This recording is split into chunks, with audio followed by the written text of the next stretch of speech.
buenas tardes. Nos encontramos aquí con un par de expertos en historia y vamos a platicar de lo que fue el Porfiriato y lo que significa ahora y lo que significó.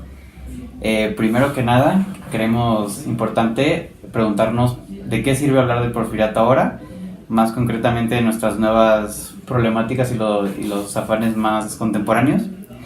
Hablar hoy de Porfiriato significa hacer una referencia a un periodo histórico que tiene mucho que ver con nuestra actualidad, porque es un parteaguas para la situación política y la manera en que se va a ver la forma de gobernar en mucho tiempo en México. Y de cierta forma preocuparse por el Porfiriato es preocuparse por el presente, porque muchos de los problemas que se vivían en el Porfiriato se viven ahora, o más bien los ha desencadenado el Porfiriato. Creo que una de las preguntas fundamentales es preguntarnos, bueno, podemos volver a la frase de orden y progreso ¿para quién, no? Creo que aquí es muy importante hacer como la división entre las clases sociales y las mismas que fueron privilegiadas o no. Por ejemplo, como dato random, nos podemos acordar que durante el Porfiriato hubo 80% de analfabetismo. Sí, obviamente hubo mucha opulencia en las clases burguesas y en las clases altas, pero también hay que acordarnos que pues la mayoría de la población en ese tiempo no era burguesa, ¿no?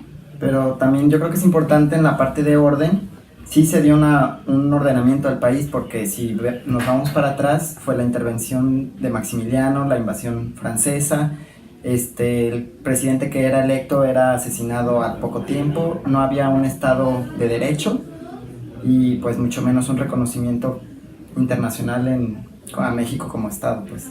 Sí, como que de cierta manera era necesario. Porfirio Díaz le dio al país como cierta contención, ¿no? Como que no había, como que faltaba mucha identificación, faltaba mucho nacionalismo, y aunque Porfirio había sido un francófilo de hueso colorado, de cierta manera como que su intención sí era levantar el país, ¿no? Sí, como lo decían los mismos positivistas, habían visto la historia de México como una historia de caos y era necesario y naturalmente un régimen autoritario que a diferencia de lo que se da en otros países, primero se da el autoritarismo y después la libertad. Aquí se necesitaba el contrario, entonces fue de manera natural que las condiciones de los gobiernos liberales anteriores dieron pie a un totalitarismo. Creo que también es importante separar el Porfiriato como periodo histórico a la figura de Porfirio Díaz. Porque no podemos mezclar, por ejemplo, como lo comentaba Mariana, Porfirio Díaz su ideal era bueno, ¿no? Un desarrollo económico del país y hacerlo, europeizarlo, pero pues no era posible con las condiciones sociales y económicas que tenía el país, que era responsabilidad de más personas, no solamente de Porfirio. Claro, es por eso de que dicen, a ver, sí, fue un dictador, pero ¿fue un dictador bueno o malo? Por ahí también comentábamos un poco, por ejemplo, las líneas de tren, las vías de tren que hizo. Hasta hoy en día, en 2017, el gobierno no ha puesto un metro más de vías y se siguen utilizando, ¿no? Luego todo el sistema de cables eléctricos también los puso Porfirio. O sea, como que obviamente sí, no se puede negar que hubo un progreso. Y yo creo que durante mucho tiempo fue como el único que logró llevar a cabo sus proyectos sin que luego otro lo derrocara y destruyera todo lo que había hecho. Pero por otro lado también creo que hubo como un olvido de las clases menores, ¿no? De toda la parte de la clase obrera. Sí hubo cierto abuso, o sea, no sé, acordándonos un poco de los hacendados, tanto en el norte como en el sur, no sé, en las haciendas enequeneras, pues estaba él muy consciente que la clase social baja estaba siendo explotada, ¿no? Estaba siendo utilizada para bienes e intereses burgueses o de clase alta. Igual en la parte económica dio la apertura a las empresas europeas y estadounidenses a que se implementaran en México, que si bien estaban explotando los recursos de la nación, ya para el tiempo de Lázaro Cárdenas se pudo expropiar esas empresas, que de otro modo dudo mucho que los mexicanos hubieran puesto ese tipo de infraestructura y de empresas aquí. Sí, bueno, en pocas palabras, este progreso puede ser considerado como desigual, pero creo que es clave que se haya dado, porque gracias a ese progreso que se dio, tal vez para algunos, Ya después se puede considerar ir poco a poco, o sea, metiendo... Entonces sí es clave, yo lo considero muy clave para lo que en tiempos después iba a ser, o sea, más igual. Fue un mal necesario, por así decirlo. Sí, y por un lado, digo, también la ventaja, si se pudiera considerar, era que por fin, o yo creo que una herramienta que tuvo él era que era un hombre del mundo, ¿no? Él había podido, o sea, el hecho de que, aunque nació en Oaxaca y bueno, no fue de una proveniencia muy opulente, el hecho de que tuvo la oportunidad de viajar y de conocer como este otro progreso, también creo que le dio pues, cierta perspectiva para sus planes, ¿no? Porque tal vez también está difícil y eso se puede no solamente aplicar ese tiempo, sino aplicar hoy en día, que se busca que nuestros gobernantes sea gente educada, sea gente tanto que conozca pues su localidad como que conozca la parte global, claro, para que tengan perspectivas más objetivas y más nuevas, ¿no? Digo, y también, como dice Mariana, fue un hombre del mundo, vio cómo eran las cosas en otros lados, y no hay que olvidar que esta cuestión de desigualdad social no solo fue en México, o sea, en Europa a finales del siglo XIX y principios del XX, o sea, las condiciones laborales eran totalmente, no sé cómo llamarlo, pues la gente moría a diario, no tenía ningún tipo de seguridad social,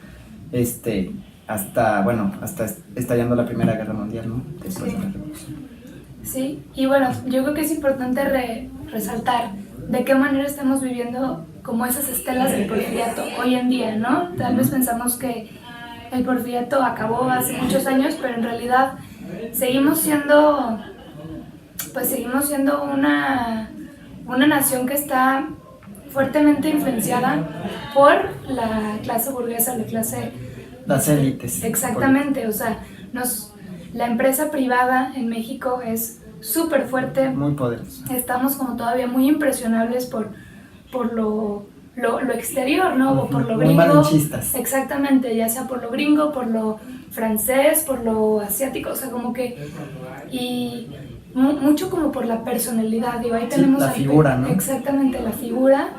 Hasta podríamos ir rayando en no sé, como en las masas, o sea, pienso ahorita en el Peje, por ejemplo, que es un demagogo tremendo, sí, pero es un populista que tiene carisma y tiene mucha aceptación y tiene como mucha empatía con los pobres, que es desgraciadamente la mayoría de nuestro país. Entonces pues lo seguimos, ¿no? O está el Faro también, o está el Peje, esa figura tan tremenda que la gente votó porque estaba guapo. Entonces, Peña Nieto. Perdón, Peña Nieto, no el Peje no. Pero está grueso como nos importa más como una figura fuerte, bonita, porque México es muy aspiracional, ¿no? Sí, o como lo comentas tú de esta figura paternalista y toda esta tradición de gobernantes militares y que, o sea, los sentidos protegidos los queremos ver hacia arriba y queremos ver como tal vez un rey filósofo, que es lo que planteaban, que, o sea, el que más sepa gobierne, el que más fuerte, el que más, o sea, que le va a tomar los rumbos del país realmente sepa. Y tal vez está bien, pero de la forma que hemos como distorsionado esa imagen a solamente enfocarnos en que sean jefes de gobierno fuertes, así nos aleja un poco de lo que realmente era ser un gobernante. Y creo que esto también viene como el problema medular de México desde el tiempo de Porfirio hasta ahorita, que es la educación. Porque nosotros en general somos una élite, por así decirlo, somos universitarios y tenemos esta opinión crítica hacia el gobierno y hacia lo que debería ser o no ser, ¿no? Pero si vemos el grueso de la población, sí hay una educación básica, como poder decirlo, base en nuestro país. La que es pública. Sí, qué calidad tiene, y también pues las personas se preocupan muchísimo más por sobrevivir. El 49% de la población está en pobreza extrema o pobreza, se preocupa por otras cuestiones y no por lo que hacen sus gobernantes ni cómo cambiar el orden. Claro, está difícil como poder pedir. O sea, si eres una persona que vive al día y que lo que te importa es comer, que me parece como lo más lógico, pues si el Peje a mí me da de comer, pues obviamente ¿te da una despensa? Exactamente, obviamente yo voto por el Peje, ¿no? Porque pues hay que ver independientemente nos podemos poner a ver con la pirámide de necesidades básicas, Sí, claro. ¿no? A mí me va a importar primero comer antes de que sea un gobernante no corrupto. Pero volvemos a ese rollo, como dice Daniel, del culto del culto a la personalidad, ¿no? De querer tener un gobernante que sea tirano y paternalista al mismo tiempo, porque así nos sentimos seguros, así es como se ha repetido la historia, desgraciadamente. Bueno, muchas gracias por esta discusión acerca del porfiriato. No dejen de ver el canal Radio Historia de México y bueno, esperamos que haya sido de su agrado y de servicio. No se olviden de investigar más porque la historia siempre es muy interesante. Adiós. Importantes.